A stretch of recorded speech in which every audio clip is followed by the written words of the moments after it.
kita umroh ini pas nanti posisi tawaf, karena itu wajib dalam keadaan suci, maka wudhunya benar-benar dijaga. Ya, jadi pas tawaf Bapak Ibu wudhunya tidak boleh batal. Ya, jadi pas tawaf usahakan semuanya sudah benar-benar siap.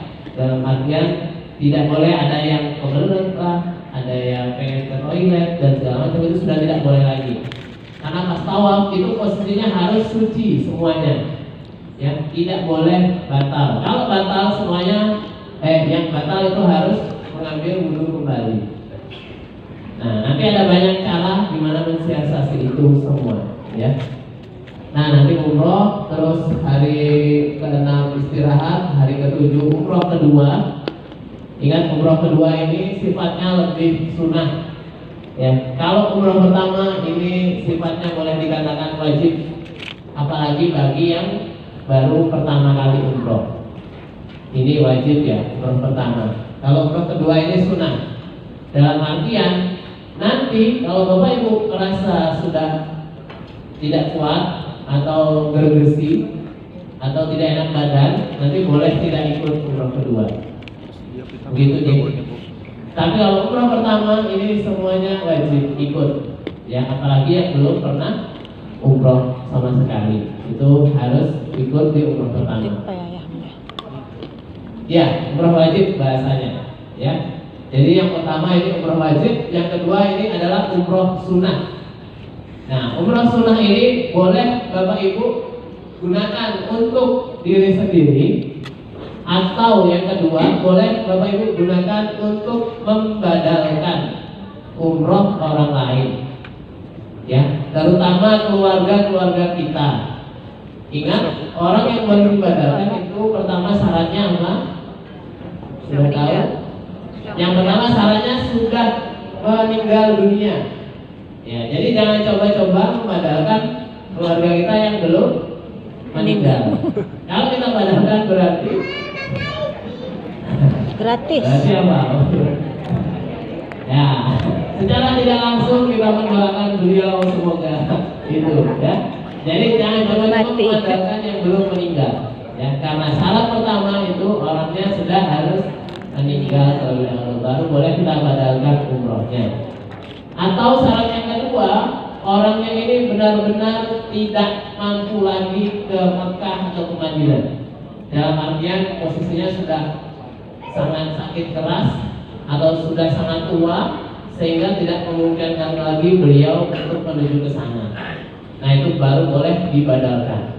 Kalau masih sehat, segar, bugar, ayat, nah itu tidak boleh dibadalkan di Bapak Ibu. Jadi mohon nanti pas membadalkan coba dipilah-pilah lagi siapa yang mau dibadalkan. Dan yang perlu diingat, satu kali pembadalan ini hanya untuk satu orang saja.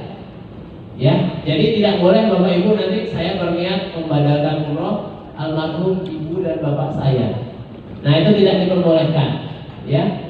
Jadi hanya untuk satu orang saja. Jadi saya berniat untuk mengumrohkan almarhum ibu saya bernama bla bla bla bin bla bla, itu diperbolehkan.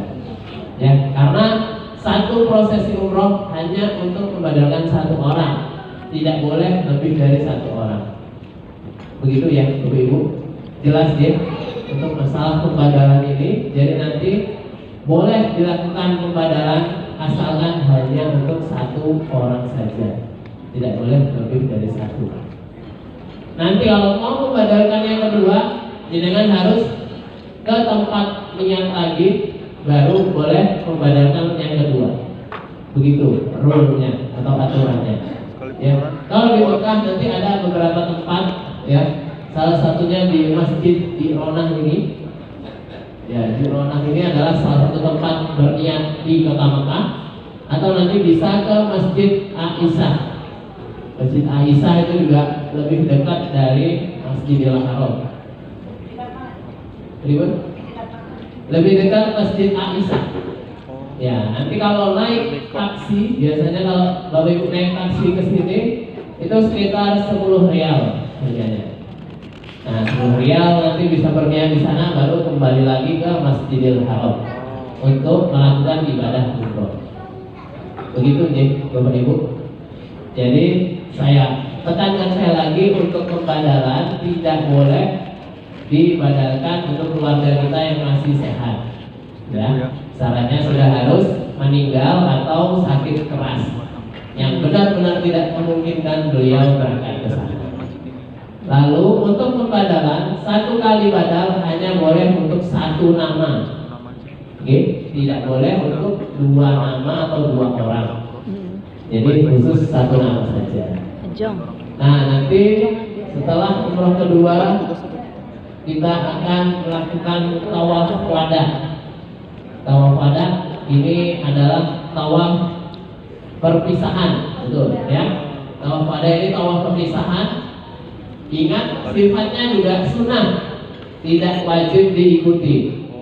Ya, kalau panjenengan masih kuat, masih sehat, monggo diikuti. Kalau sudah merasa gak enak badan atau sakit dan sejenisnya, silahkan izin saja, boleh tidak ikut tawaf wada. Karena tawaf wada ini adalah sunnah untuk dilakukan ketika umroh. Kalau pas haji dia wajib, tapi kalau umroh dia tidak wajib. Ya, ini hanya bagian dari adab kita meninggalkan Masjidil Haram. Begitu ya. Jadi ketika setelah umroh kedua kita akan tawaf wada atau tawaf perpisahan. Nanti baru kita pulang lagi ke Indonesia tercinta. Sampai sini ada yang mau ditanyakan, monggo.